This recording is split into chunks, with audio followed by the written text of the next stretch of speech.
نحمدہ ونصلی علی رسولہ الکریم اما بعد فاعوذ باللہ من الشیطان الرجیم بسم اللہ الرحمن الرحیم رب اشرح لی صدری ویسر لی امری واحلل عقدۃ من لسانی یفقہوا قولی۔ السلام علیکم ورحمۃ اللہ وبرکاتہ۔ صراط مستقیم میں آپ سب کو خوش آمدید۔ پچھلے سبق میں ہم نے پڑھا تھا کہ اللہ تعالیٰ فرماتے ہیں کہ ہلکے بھی نکلو اور بوجھل بھی، اور اپنی اعمال اور جانوں سے اللہ کی راہ میں جہاد کرو، یہی بات تمہارے حق میں بہتر ہے اگر تم جانتے ہو۔ اللہ تعالیٰ فرماتے ہیں اگر دنیاوی فائدہ قریب نظر آتا ہے اور سفر بھی واجبی سا ہوتا تو یہ منافق آپ کے ساتھ ہو لیتے، مگر یہ مسافت انہیں کٹن معلوم ہوئی تو لگے اللہ کی قسمیں کھانے کہ اگر تمہارے ساتھ ہم نکل سکتے ہوتے تو ضرور نکلتے۔ یہ لوگ اپنے آپ ہی کو ہلاک کر رہے ہیں اور اللہ خوب جانتا ہے کہ یہ لوگ یقیناً جھوٹے ہیں۔ اللہ تعالیٰ نبی پاک صلی اللہ علیہ وسلم سے فرماتے ہیں کہ اللہ آپ کو معاف کرے، آپ نے انہیں کیوں پیچھے رہنے کی اجازت دے دی، یہاں تک کہ آپ پر یہ واقعہ ہو جاتا کہ ان میں سے سچے کون ہیں اور جھوٹے کون ہیں۔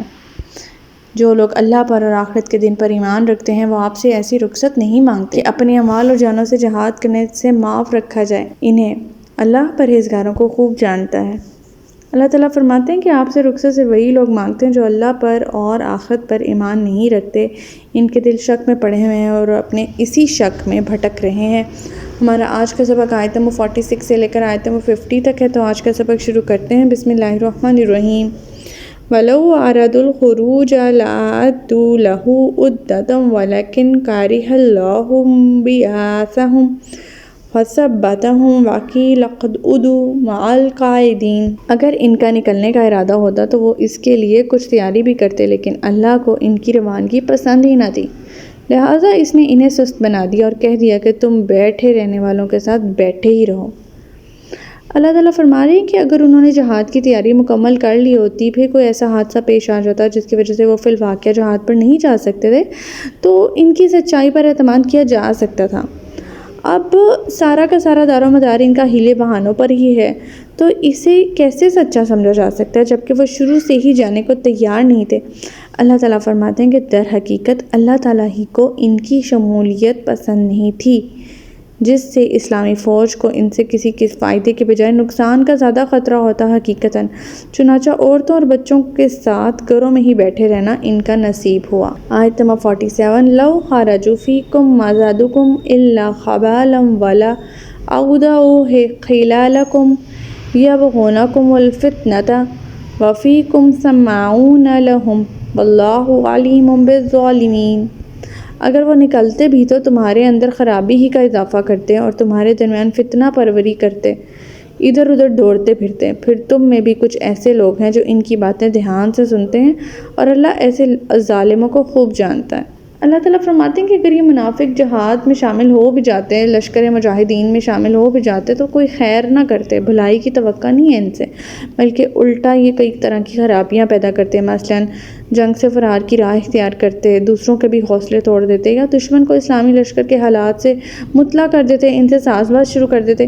کسی طرح کا بھی فائدہ ان سے نہیں پہنچ سکتا تھا، تو لہٰذا اللہ کی مشیت یہی تھی کہ یہ لوگ گھر بیٹھے رہیں۔ اللہ تعالیٰ پھر مومنین سے مخاطب ہوتے ہوئے فرماتے ہیں کہ تم میں سے بھی بعض ایسے سادہ لو افراد موجود ہیں جو ان منافقوں کی باتوں پر کان دھرتے ہیں اور ان سے متاثر ہو جاتے ہیں اور انہیں اپنا ہمدرد سمجھتے ہیں۔ دوسرا مطلب اس کا یہ بھی ہو سکتا ہے کہ مسلمانوں میں بھی کچھ ایسے لوگ موجود ہیں جو منافقوں کے لیے جاسوسی کرتے ہیں تاکہ مسلمانوں کے حالات سے انہیں مطلع کرتے رہیں۔ اللہ تعالیٰ فرما رہے ہیں کہ ایسے مسلمانوں کی نیت میں کیونکہ فتور ہوتا ہے، یہ بھی مسلمانوں کے لیے جو ہے فائدہ مند ثابت نہیں ہو سکتے، اور ایسے ظالموں کو بھی اللہ تعالیٰ خوب جانتا ہے۔ آیت نمبر 48۔ لَقَدِ ابْتَغُوا الْفِتْنَةَ مِنْ قَبْلُ وَقَلَّبُوا لَكَ الْأُمُورُ حَتَّى جَاءَ الْحَقُّ وَظَهَرَ أَمْرُ اللَّهِ وَهُمْ كَارِهُونَ۔ یہ لوگ اس سے پہلے بھی فتنہ انگیزی کر چکے ہیں اور آپ کے امور کو درہم برہم کرنے کے لیے الٹ پھیر دیتے ہیں، یہاں تک کہ اللہ کا وعدہ اسلام کے غلبہ آ گیا اور اللہ کا حکم غالب ہوا، جبکہ یہ ناک منہ چڑھا رہے تھے۔ اب یہاں پر عبداللہ بن ابی کا فتنہ جو ہے وہ ہم پڑھیں گے کہ منافقوں کی فتنہ انگیزیوں کی فہرست بڑی طویل ہے، اور اس میں عبداللہ بن ابی کو دراصل آپ کی مدینہ میں تشریف آوری ایک آنکھ میں نہیں بھاتی تھی۔ عبداللہ بن ابی، اگر آپ لوگوں کو یاد ہو، اسے کہتے ہیں رئیس المنافقین بھی اسے کہتے ہیں، منافقوں کا سرغنہ تھا۔ اس کے اندر اتنا حسد اور کینہ تھا اسلام کو لے کر، مسلمانوں کو لے کر، آپ صلی اللہ علیہ وسلم کی ذات کو لے کر۔ اب جب بدر میں قریش مکہ کو شکست ہوئی، مسلمانوں کو عظیم فتح ہوئی، تو یہ مزید جل بھن گیا۔ دل میں اسلام دشمنی بدستور اس کے موجود رہی، لیکن ظاہری طور پر اس نے اسلام قبول کر لیا تھا۔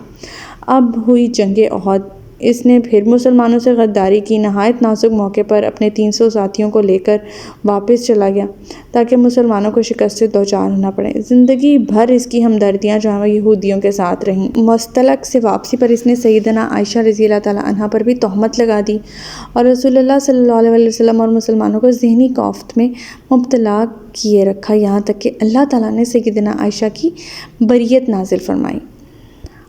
اب پھر اس نے مسجد زرار تعمیر کر کے اپنی ناپاک جو سازشیں تھیں اس کا ایک نیا اڈا بنا لیا تھا، کیسے روم سے ساز باز کرتی۔ تو یہ سب اس کی کرتوتیں تھیں۔ اللہ تعالیٰ فرماتے ہیں کہ اسلام کو تو پھر بھی غلبہ ہوا اور یہ لوگ رہ گئے دل میں حسرتیں لیے ہوئے اور جلے بھنے رہ گئے۔ آیت نمبر 49 وَمِنْهُمْ مَنْ يَقُولُ اُذَنْ لِي وَلَا تَفْتِنِّي أَلَا فِي الْفِتْنَةِ سَقَطُوا وَإِنَّ جَهَنَّمَ لَمُحِيطَةٌ بِالْكَافِرِينَ۔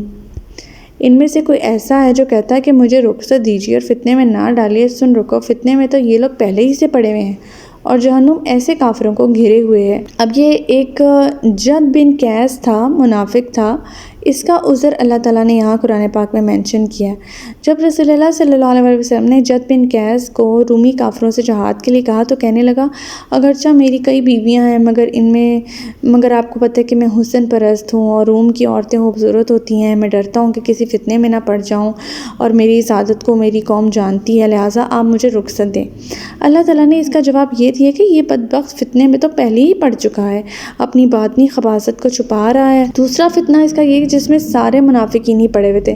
مسلمان تو جہاد کی تیاریوں میں مصروف ہیں اور یہ منافق اس فتنے میں کہ اب کرے تو کیا کرے، ان کے لیے اس سے بڑا فتنہ کیا ہو کہ صاف انکار بھی نہیں کر سکتے اور جانے کو جی بھی نہیں چاہتا۔ آیت نمبر 50 ان تصبک حسنۃ تسؤہم وان تصبک مصیبۃ یقولوا قد اخذنا امرنا من قبل ویتولوا وہم فرحون۔ اگر آپ کو کوئی بھلائی ملے تو انہیں بری لگتی ہے اور اگر کوئی مصیبت آن پڑے تو کہتے ہیں ہم نے تو اپنا معاملہ پہلے ہی درست کر رکھا ہے، پھر وہ خوش خوش واپس چلے جاتے ہیں۔ اللہ تعالیٰ فرماتے ہیں کہ اگر یعنی آپ کو فتح نصیب ہو جاتی ہے تو یہ جل بھن جاتے ہیں اور اگر خدا نخواستہ شکست سے دوچار ہونا پڑتا ہے تو کہتے ہیں کہ ہم نے تو پہلے ہی اپنی دور اندیشی سے اپنے بچاؤ کا انتظام کر لیا تھا، ہم نے تو پہلے ہی بتایا تھا، ہم تو پہلے ہی نہیں کہہ رہے تھے کہ جاؤ یہ سب کچھ ہو، ہم سمجھتے تھے کہ مسلمانوں کا یہی حشر ہونے والا ہے، لہٰذا ہم اسی لیے ان کے ساتھ نہیں گئے۔ پھر وہ خوشی خوشی ڈینکے مارتے اور بغلے بجاتے اپنی مجلسوں میں اپنے گھروں کو واپس ہو لیتے ہیں۔ تو ہمارا آج کا سبق یہیں تک تھا۔ اللہ تعالیٰ سے دعا ہے کہ اللہ تعالیٰ قرآن پاک کے احکامات پر ہمیں عمل پیرا ہونے کی توفیق عطا فرمائے۔ اللہ پاک ہمیں ہدایت دے کہ جس کے بعد گمراہی نہ ہو۔ ربنا لا تزغ قلوبنا بعد إذ هديتنا وهب لنا من لدنك رحمة إنك أنت الوهاب سبحانك اللهم وبحمدك نشهد أن لا إله إلا أنت أستغفرك وأتوب إليك۔ السلام علیکم ورحمۃ اللہ وبرکاتہ۔